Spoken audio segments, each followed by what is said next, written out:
Thank you.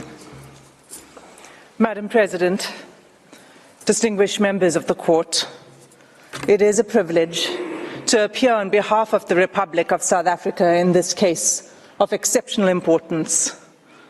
It's a case that underscores the very essence of our shared humanity as expressed in the preamble to the Genocide Convention. It's my task to address the Court on the genocidal acts that have led to this urgent request for provisional measures under Article 41 of the Statute of the Court. South Africa contends that Israel has transgressed Article 2 of the Convention by committing actions that fall within the definition of genocide. The actions show a systematic pattern of conduct from which genocide can be inferred. Allow me to place these acts in context. Gaza is one of the two constituent territories of the occupied Palestinian territories, occupied by Israel since 1967. It is a narrow strip of approximately 365 square kilometers, as depicted in the map now displayed.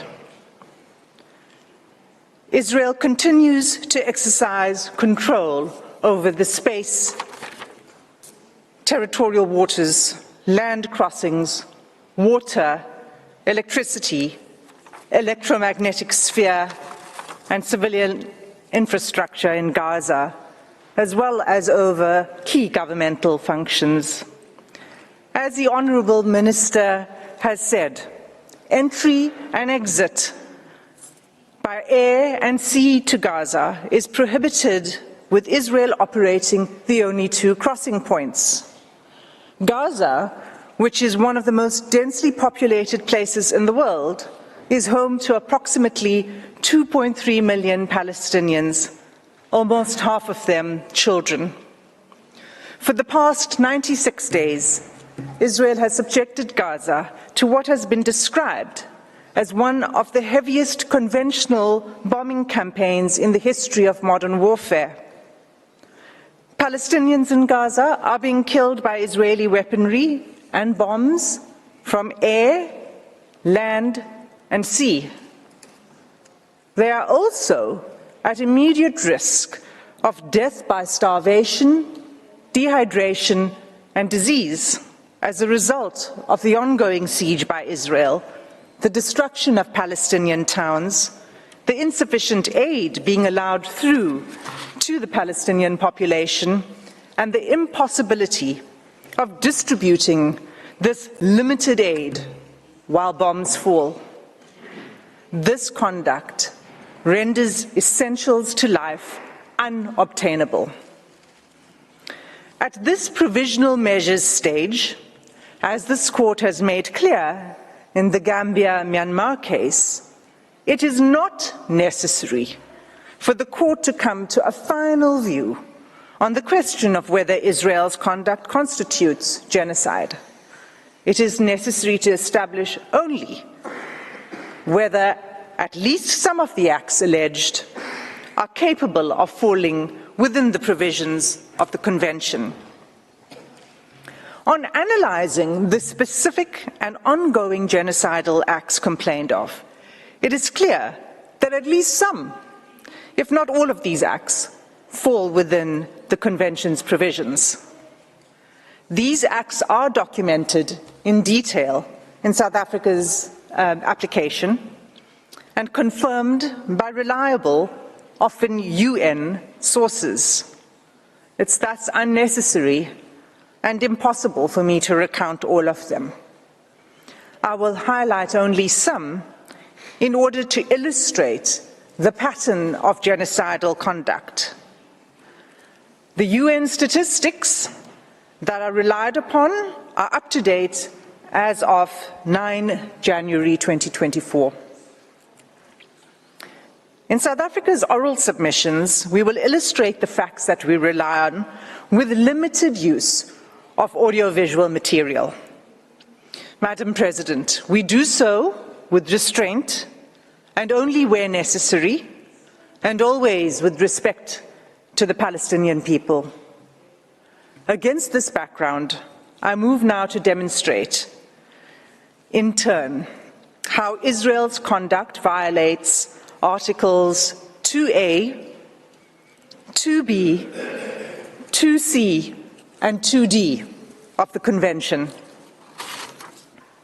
The first genocidal act committed by Israel is the mass killing of Palestinians in Gaza, in violation of Article 2A of the Genocide Convention. As the UN Secretary General explained 5 weeks ago, the level of Israel's killing is so extensive that nowhere is safe in Gaza. As I stand before you today, 23,210 Palestinians have been killed by Israeli forces during the sustained attacks over the last 3 months.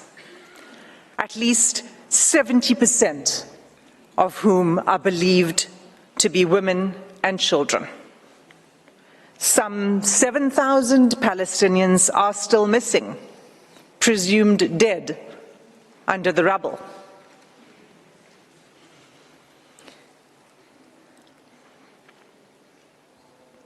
Palestinians in Gaza are subjected to relentless bombing wherever they go. They are killed in their homes, in places where they seek shelter, in hospitals, in schools, in mosques, in churches, and as they try to find food and water for their families. They have been killed if they failed to evacuate. In the places to which they have fled, and even while they attempted to flee along Israeli-declared safe routes. The level of killing is so extensive that those whose bodies are found are buried in mass graves, often unidentified. In the first 3 weeks alone, following 7 October, Israel deployed 6,000 bombs per week. At least 200 times it has deployed 2,000-pound bombs in southern areas of Palestine designated as safe. These bombs have also decimated the north, including refugee camps. 2,000-pound bombs are some of the biggest and most destructive bombs available. They are dropped by lethal fighter jets that are used to strike targets on the ground by one of the world's most resourced armies. Israel has killed an unparalleled and unprecedented number of civilians, with the full knowledge of how many civilian lives each bomb will take. More than 1,800 families, Palestinian families in Gaza, have lost multiple family members, and hundreds of multi-generational families have been wiped out, with no remaining survivors. Mothers, fathers, children, siblings, grandparents, aunts, cousins, often all killed together. This killing is nothing short of destruction of Palestinian life. It is inflicted deliberately. No one is spared, not even newborn babies. The scale of Palestinian child killings in Gaza is such that UN chiefs have described it as a graveyard for children. The devastation, we submit, is intended to and has laid waste to Gaza beyond any acceptable legal, let alone humane, justification.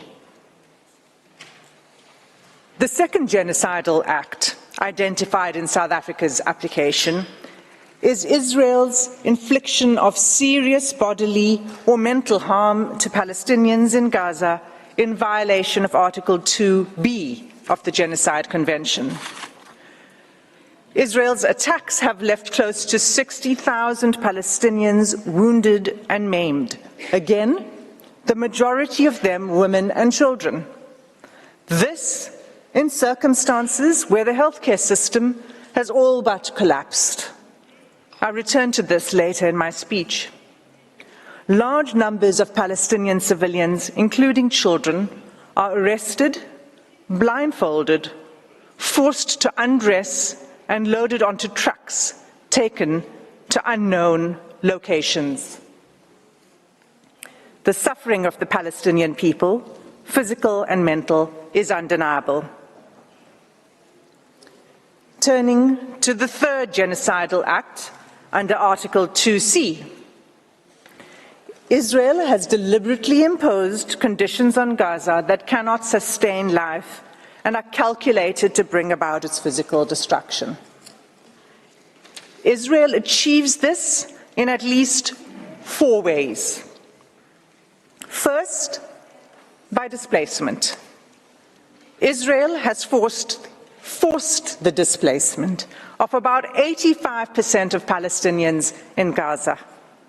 There is nowhere safe for them to flee to. Those who cannot leave or refuse to be displaced have either been killed or at extreme risk of being killed in their homes. Many Palestinians have been displaced multiple times as families are forced to move repeatedly in search of safety. Israel's first evacuation order on 13 October required the evacuation of over 1 million people, including children, the elderly, the wounded, and infirm. Entire hospitals were required to evacuate, even newborn babies in intensive care. The order required them to evacuate the north to the south within 24 hours. The order itself was genocidal. It required immediate movement, taking only what could be carried, while no humanitarian assistance was permitted, and fuel, water, and food, and other necessities of life had deliberately been cut off. It was clearly calculated to bring about the destruction of the population. For many Palestinians, the forced evacuation from their homes is inevitably permanent. Israel has now damaged or destroyed an estimated 355,000 Palestinian homes, leaving at least 500,000 Palestinians with no home to return to. The Special Rapporteur on the Human Rights of Internally Displaced Persons explains that houses and infrastructure, quote, have been razed to the ground, frustrating any realistic prospects for displaced Gazans to return home, repeating a long history of mass forced displacement of Palestinians by Israel. There is no indication at all that Israel accepts responsibility for rebuilding what it has destroyed. Instead, the destruction is celebrated by the Israeli army. Soldiers film themselves joyfully detonating entire apartment blocks and town squares, erecting the Israeli flag over the wreckage, seeking to re-establish Israeli settlements on the rubble of Palestinian homes, and thus extinguishing the very basis of Palestinian life in Gaza. Second, together with the forced displacement, Israel's conduct has been deliberately calculated to cause widespread hunger, dehydration, and starvation. Israel's campaign has pushed Gazans to the brink of famine. An unprecedented 93% of the population in Gaza is facing crisis levels of hunger. Of all the people in the world currently suffering catastrophic hunger, more than 80% are in Gaza. The situation is such that the experts are now predicting that more Palestinians in Gaza may die from starvation and disease than airstrikes. And yet Israel continues to impede the effective delivery of humanitarian assistance to Palestinians, not only refusing to allow sufficient aid in, but removing the ability to distribute it through constant bombardment and obstruction. Just 3 days ago, on 8 January, a planned mission by UN agencies to deliver urgent medical supplies and vital fuel to a hospital and medical supply center was denied by Israeli authorities. This marked the 5th denial of a mission to the center since 26 December, leaving 5 hospitals in northern Gaza without access to life-saving medical supplies and equipment. Aid trucks that are allowed in are seized upon by the hungry. What is provided is simply not enough.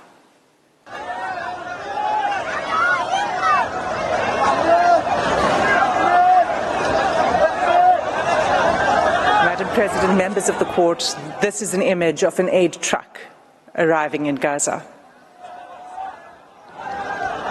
Third, Israel has deliberately inflicted conditions in which Palestinians in Gaza are denied adequate shelter, clothes, or sanitation.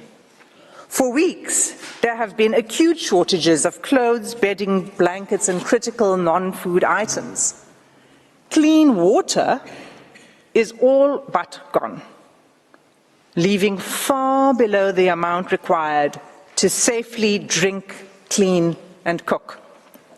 Accordingly, the WHO has stated that Gaza is experiencing soaring rates of infectious disease outbreaks. Cases of diarrhea in children under 5 years of age have increased 2,000% since hostilities began. When combined and left untreated, malnutrition and disease create a deadly cycle. The 4th genocidal act under Article 2B is Israel's military assault on Gaza's healthcare system, which renders life unsustainable.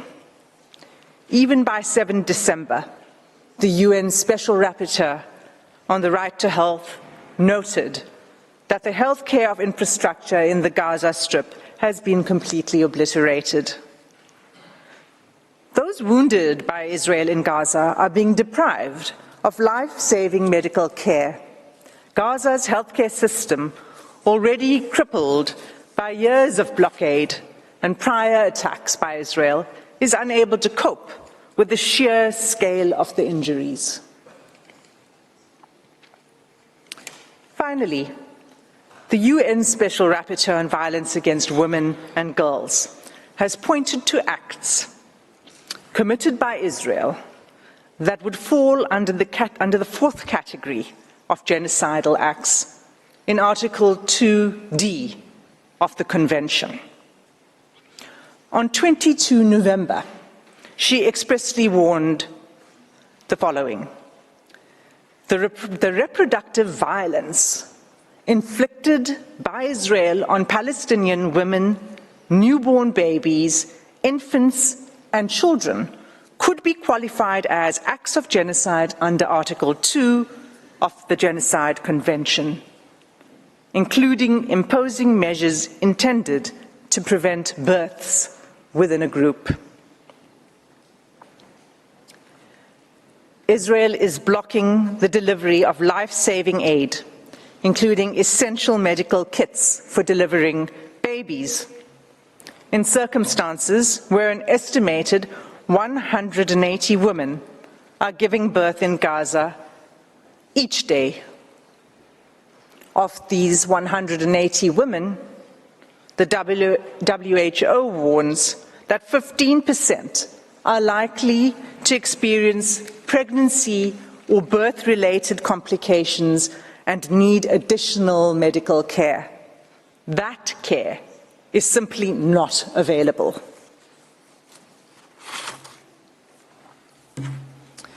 In sum, Madam President, all of these acts, individually and collectively, form a calculated pattern of conduct by Israel, indicating a genocidal intent. This intent is evident from Israel's conduct in specially targeting Palestinians living in Gaza, using weaponry that causes large-scale homicidal destruction, as well as targeted sniping of civilians, designating safe zones for Palestinians to seek refuge, and then bombing these, depriving Palestinians in Gaza of basic needs: food, water, healthcare, fuel, sanitation, and communications, destroying social infrastructure, homes, schools, mosques, churches, hospitals, and killing, seriously injuring, and leaving large numbers of children orphaned. Genocides are never declared in advance, but this court has the benefit of the past 13 weeks of evidence that shows incontrovertibly a pattern of conduct and related intention that justifies a plausible claim of genocidal acts. In the Gambia-Myanmar case, this court did not hesitate to impose provisional measures in relation to allegations that Myanmar was committing genocidal acts against the Rohingya within the Rakhine state. The facts before the court today are sadly even more stark, and like the Gambia-Myanmar case, deserve and demand this court's intervention. Every day, there is mounting irreparable loss of life, property, dignity, and humanity for the Palestinian people. Our news feeds show graphic images of suffering that has become unbearable to watch. Nothing will stop the suffering except an order from this court. Without an indication of provisional measures, the atrocities will continue, with the Israeli Defense Force indicating that it intends pursuing this course of action for at least a year. In the words of the UN Under-Secretary General on 5 January 2024, I quote, "You think getting aid into Gaza is easy? Think again. 3 layers of inspections before trucks can even enter. Confusion and long queues. A growing list of rejected items. A crossing point meant for pedestrians, not trucks. Another crossing point where trucks have been blocked by desperate, hungry communities. A destroyed commercial sector. Constant bombardments, poor communications, damaged roads, convoys shot at, delays at checkpoints, a traumatized and exhausted population crammed into a smaller and smaller sliver of land, shelters which have long exceeded their full capacity, aid workers themselves displaced, killed. This is an impossible situation for the people of Gaza and for those trying to help them. The fighting must stop." Close quote. Madam President, members of the court, that concludes my section on the genocidal conduct of Israel. I thank you for your patient attention, and I ask that you call Advocate Mukatobi to the podium to address the court on genocidal intent.